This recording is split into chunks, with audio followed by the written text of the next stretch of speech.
Swayam Prabha. Digital India. Educated India.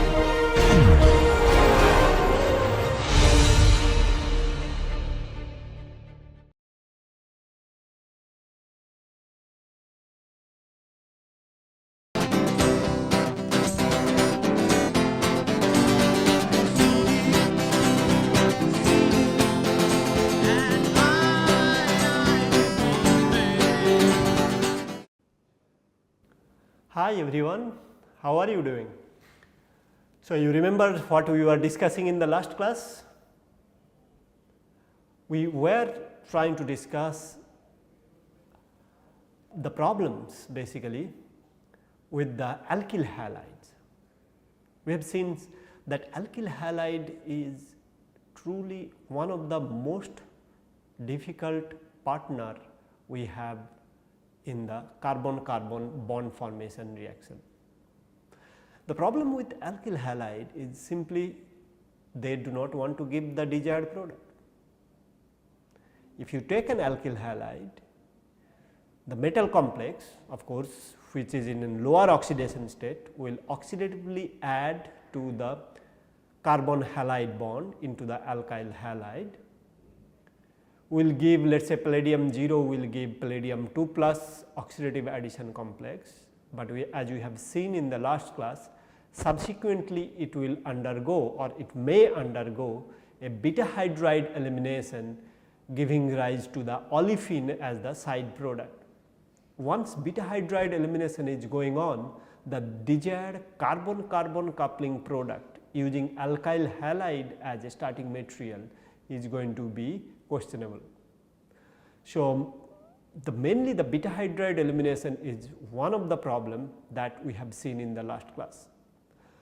Well, there is a way to solve this problem, and simply if you take a bulky phosphine ligand which is bulky, that means that it will not allow the beta hydride elimination to be facile, because for beta hydride elimination you will need the increase in number of coordination site at the metal center.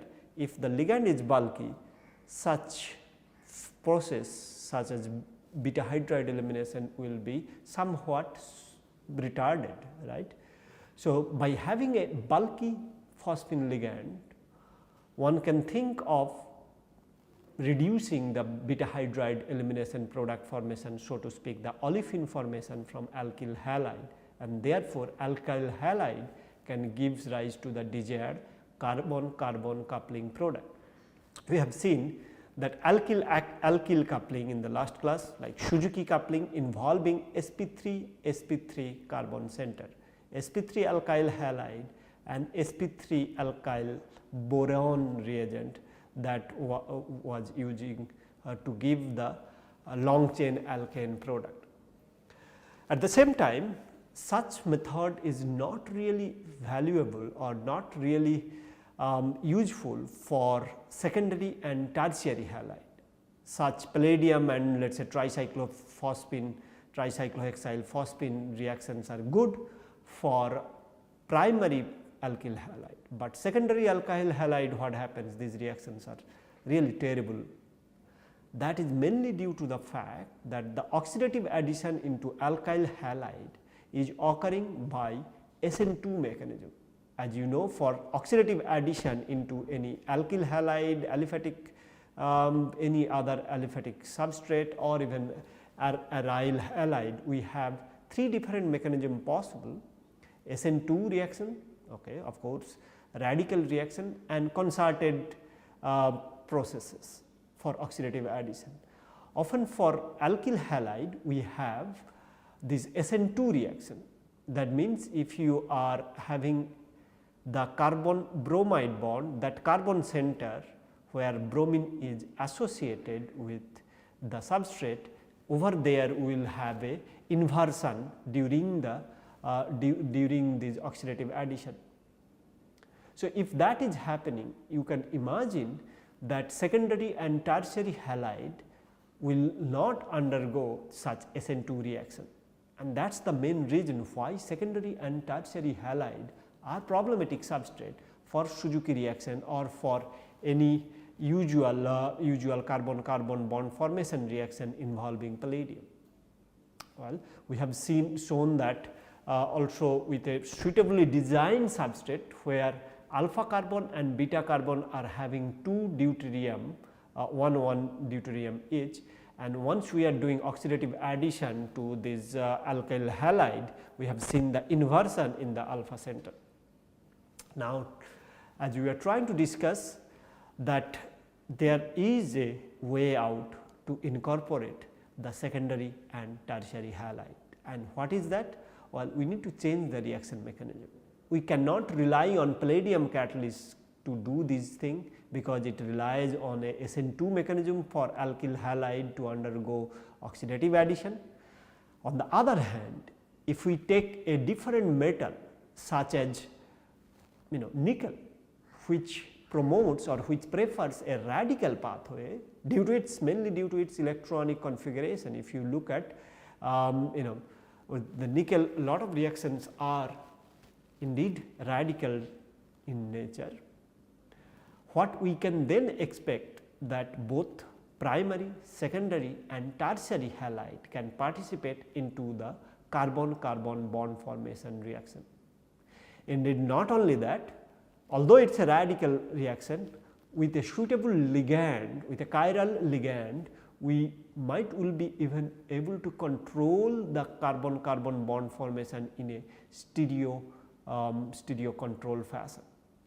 So, we will see those asymmetric version of those carbon-carbon bond formation reaction today, as well as introducing the nickel for the tough or most difficult carbon-carbon bond formation reaction. A lot of these reactions or lot of these studies are done by Professor Geg Fu's group, who is now at Caltech.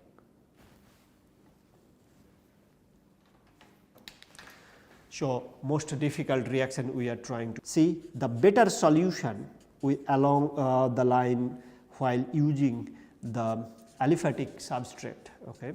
We are trying to have a better solution. What is the solution? Nickel, which is more prone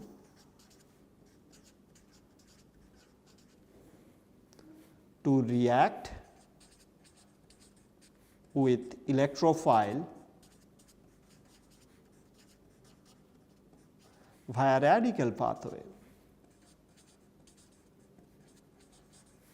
Okay, that is the better solution compared to palladium, and it works. So, for example, the previously what was not feasible as a reaction, secondary alkyl halide reacting with Br2, well 1, 2, 3, let us say cut it down here with a phenyl, and then the product that we are getting is going to be the one we would expect without much problem, and this carbon-carbon bond formation reaction is happening by using catalytic amount of nickel chloride, potassium tert-butoxide and 8% of a ligand. That ligand L that is used in this case is the cyclohexyl diamine, NN dimethyl cyclohexyl diamine. Okay. That is the one that is being used. So, what we have seen right now is nickel as a catalyst now used for example secondary alkyl halide, which are not compatible with palladium, because palladium cannot undergo oxidative addition in a reliable fashion to give the carbon-carbon bond formation product. Oxidative addition will happen, no problem, but the problem is we will end up having lot of side product as well. That is one of the problem. Another problem is of course is the SN2 reaction, therefore problem could be even more during the oxidative addition as well. So, this is where nickel comes into picture, and nickel helps us out for the overall process, and we do see that a secondary sp3 center and a primary sp3 center now reacted in presence of nickel catalyst, and a ligand that we have used is the cyclohexyl NN-dimethyl cyclohexyl diamine, that is now giving nearly 80% yield, which is quite amazing for this type of carbon-carbon bond formation reaction. Okay, as we were discussing previously, we are not going to bring way too many examples at this point. We will come back maybe separately in future classes, where we will discuss in more detail some of these things, some of these carbon-carbon bond formation reaction, but we will now touch to give an overview of the field overall, and then try to move on with the next carbon-carbon bond formation processes. As we discussed, there exist a number of these carbon-carbon bond formation processes. Some we have discussed, some we will be discussing in future as well. Let us look at the asymmetric version of these reactions, where a chiral catalyst is used. That means a chiral ligand is used. So, ligand will control the stereochemistry at the place where the carbon-carbon bond formation is going on.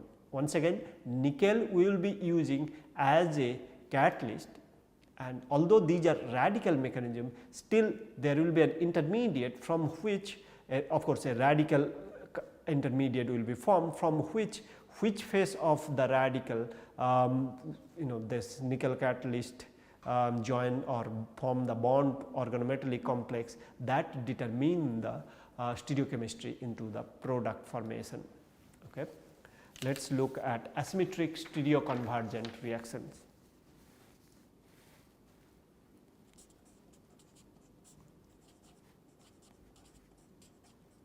Asymmetric stereoconvergent Suzuki reaction.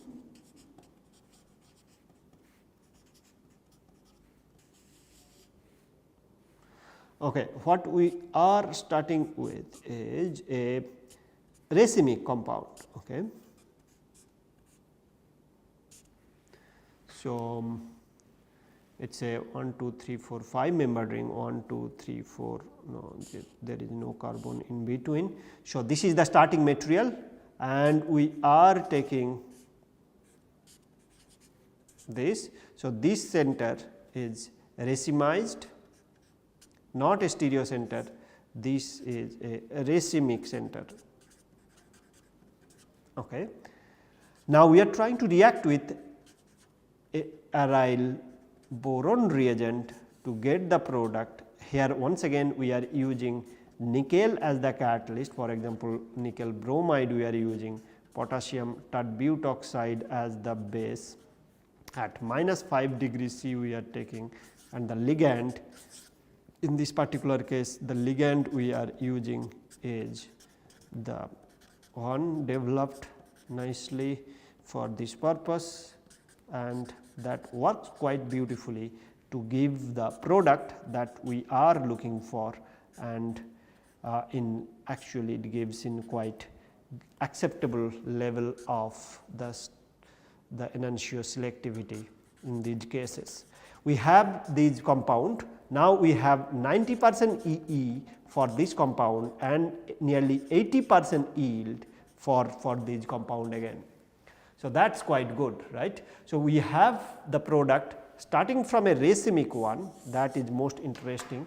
It is a racemic product, okay, racemic starting material, and here we are able to generate the stereo center 90% EE and 80% yield. So, that is, I think it is quite amazing because this is a asymmetric stereoconvergent reaction, and that too a Suzuki reaction. Well, you are forming a stereo center, and that too also sp3 in nature. That is a, I mean, sp3, I mean particularly in this case sp3 sp2 carbon center, between these two carbon center we are able to form, and it is a very good reaction, because this shows that it is not only possible to do such coupling reaction, we can control the stereochemistry at the center. Okay. It was crucial to have that ligand Okay.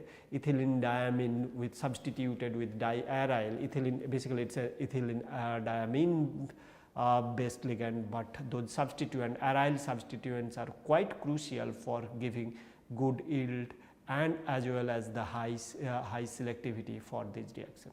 Let us look at one more example where once again we will have this stereoconvergent reaction, stereoconvergent this Suzuki reaction utilizing the racemic starting material once again, and then we will get only one product and in very high enantiomer selectivity.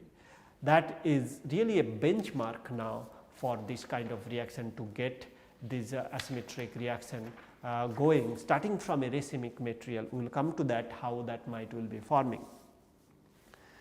Okay. Other stereoconvergent stereoconvergent asymmetric cross coupling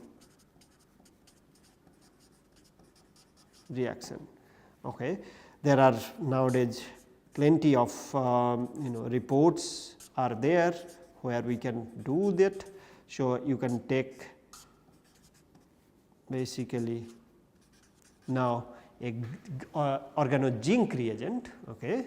So, that is going to be your Nigisi reaction once again with nickel, no longer Suzuki we are talking, it is a Nigisi reaction we are talking with nickel. Now, with zinc reagent we can get once again the same expected product, where now even we have a sp3 carbon center.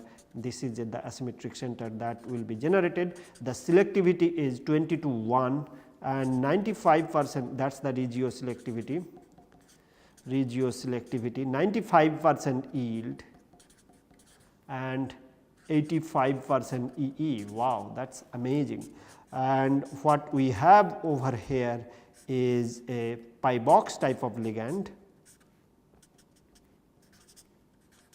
and that works quite beautifully for this type of reaction. And this is quite amazing, because this is a ligand controlled reaction where ligand is controlling the stereochemistry at the product. In the previous case what we have seen is mainly that we have a sp3 carbon center and then another sp2 aryl group is coupled. It was a sp3 sp2 coupling with the palladium that can be done quite efficiently by utilizing nickel catalyst. Once again it was a ethylene diamine based ligand.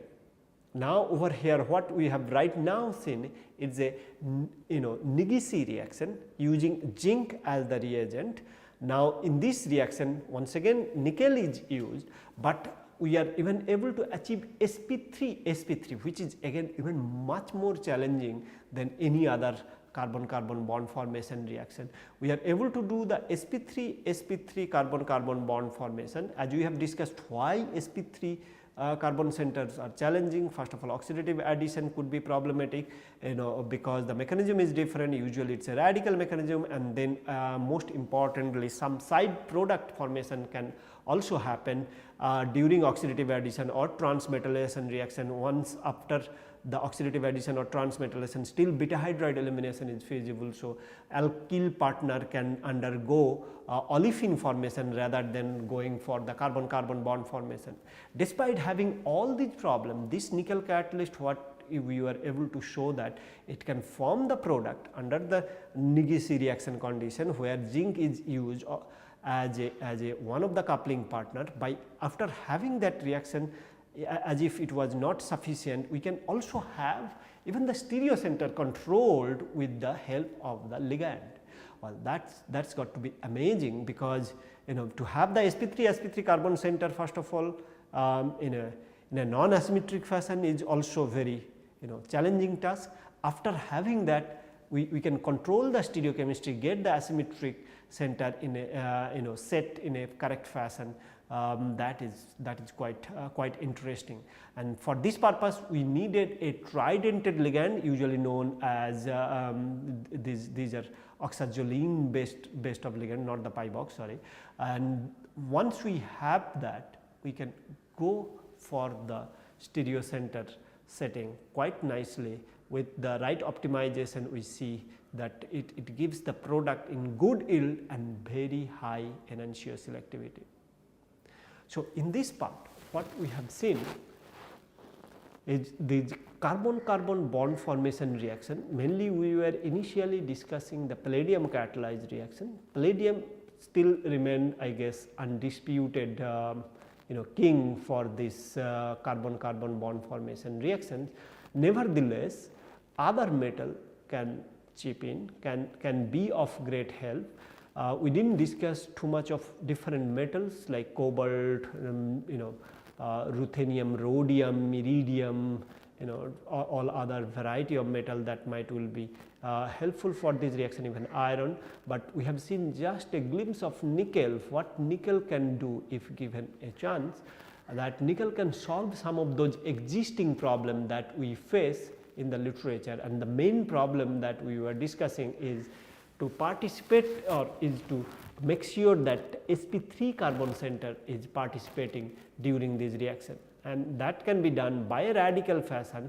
Nonetheless, although this is a radical mechanism, still we can control the stereochemistry. If we start from the racemic mixture in a stereoconvergent manner, both R and S starting material is giving to one product. How that will be happening, we need to look at. Of course, as you could expect, that radical will be forming first, and then definitely the ligand is controlling the chemistry. Let us look at just simply to give an overview of what will be happening. Let us say you have the starting material R prime with X up, since it is a mixture, R prime and X down. So, that is why if one is R, another is S, but both of them will lead to the same intermediate, and that is the radical intermediate, right. So, this is a 2 degree or secondary radical that is more stable than primary one, which is expected. From there on, this nickel and ligand is, to remind you, ligand is a of course, that there is a 2 stereo center in ligand. So, this is basically a diastereomeric or diastereomer of the ligand version. We are taking 2 stereo center are already there, which is essential for the stereochemistry to be set, and R prime what we get is the nickel. So, ligand dependent cross coupling. Let us say for a particular ligand, this now nickel is above the plane. Because ligand has 2 stereo centers already in it, only one geometry will be possible for the metal center to bind with it in a more preferable or more friendly manner, and therefore, this is the intermediate. Since one intermediate is forming from this radical intermediate, this is the one which will control the stereochemistry of the product formation. Now, during these processes, we also should tell you that as all of us are familiar with, for any asymmetric reaction you need 2 stereo centers. Okay. One stereo center could be in your product formation, another stereo center could be inside your ligand formation, but what is most important that for any of the asymmetric reaction, okay, when let us say we are forming a enantiomer. Of course, as you know, enantiomer are not separable by normal column, because for separating any enantiomer you need another interaction for another stereo center. So, namely a chiral column. So, a column material that is having a chiral center already in it. So, the material is already chiral. So, your product enantiomer will 2 different enantiomer will interact with the chiral center in a different fashion, and that is how we get the separation in chiral GC, chiral HPLC, that means chiral column containing GC, chiral column containing HPLC. So, if your compound is having one stereo center, you need help from another molecule or another support which will help you identify or help you interact with those enantiomer differentially during the product isolation. So this is why if you are taking two enantiomers of the same compound R and S and you are trying to run a column by a normal column, you will not be able to separate them out, but that normal column material, if there is a chiral center already existing, then your compound R and compound S will interact with that chiral molecule differentially and therefore will give the separation, because the retention time will now differ. For your R compound may interact with the column material which is a chiral material differentially compared to the S material, and therefore you will get the separation if you are carefully setting the reaction condition. But does not matter how careful you are, if the normal column what we run for isolating enantiomer will never be possible. Similarly, if you take the enantiomer, you want to do NMR, you want to run NMR experiment, you will not be able to isolate or separate out or identify these enantiomer, because NMR itself is not a instrument that has chirality included into it. But the similarly same GC, normal HPLC, normal GCMS, you will not be able to identify two enantiomers. But if you have a chiral column in GC, GCMS, HPLC or a chiral shift reagent in NMR, you might will be able to separate out or quantify the two enantiomers that you are dealing with. Okay. So, remember, two stereo centers are necessary for giving the product separation. Similarly, if this is where you need to have a chiral version of the ligand, because ligand will interact with the two products, that is R and S product, if it is forming in differentially, and therefore the corresponding transition state that is leading to R product and S product will be different in energy. Otherwise, enantiomer transition state energy are the same. So, unless there is a diastereomer formation in one form or the other, most often it is the ligand that is controlling. The ligand controlling the interaction of the metal center with that substrate, that is R, or another substrate, that is S, depending on the ligand stereochemistry, the energy of these corresponding transition state that will be diastereomeric in nature, because now you have a stereo center in the starting material, also stereo center in the ligand, and another stereo center the same, let us say S stereo center in the starting material and R stereo center in the starting material. Now, these, even if you take the racemic mixture of the starting material, the ligand stereo center will determine which energy or which transition energy corresponding to the product formation is higher in energy. Therefore, that product formation will not be happening in larger amount if you are to get an enantiomer in high excess. So, always remember that two stereo centers are necessary for any asymmetric reaction, although your product or starting material will be controlling one stereo center or responsible for one stereo center, another stereo centers must be there at somewhere, that is at the ligand stage usually. Otherwise, if it is a diastereomer that you are forming, you may not have to worry about anything, because you are forming diastereomer. That means the, let us say, two diastereomers having one is 1R 1S or 2S, another is 2S 1R, right. So, that, I mean, if as long as the stereo centers are different at two different product, they will have two different transition energy. Once you have such compound, the two stereo center in one molecule, that means you will be able to isolate those compound by normal column chromatography. Okay. If you run a normal GC, normal HPLC without any chiral column or even NMR, will be experiment, you will be able to give you the or able to help you identify the product.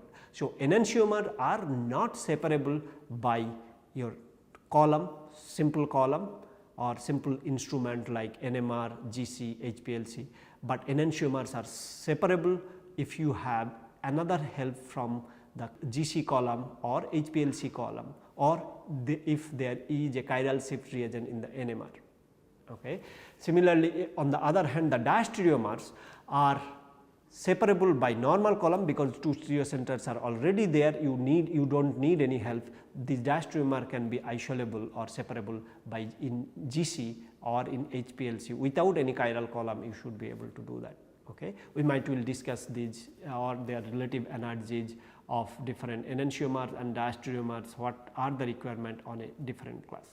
Till then, keep studying, we will come back with some more of those carbon-carbon bond formation reaction in the next class. Bye bye.